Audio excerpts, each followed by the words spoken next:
Hi guys! For today's video, andito na naman kami ni Kuya Bish or Kirby. Minsan, sa buhay ng tao, susubukin tayo ng panahon. Susubukin tayo ng pagkakataon. Pero sa bawat pagkakataon na yon, dapat matuto tayong tumayo. Tumayo at lumaban. Pwedeng magpahinga. Siyempre, napapagod pero dapat magpatuloy. Ganyan kami ni Kirby at ng buong pamilya namin. May pagkakataon, may mga taong makakakita kay Kirby, nakakita kay Kirby sabihin, ay, kawawa naman yung bata. Pero lagi ko sinasabi, hindi siya kawawa. Napakapalad namin sa kanya. Kasi, siya yung nagbibigay sa amin ng saya.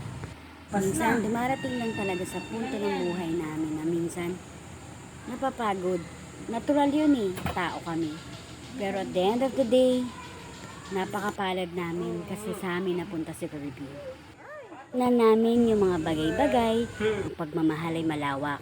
Ang pagmamahal ay nagsasakripisyo. Ang pagmamahal ay punong-puno ng pang-uunawa.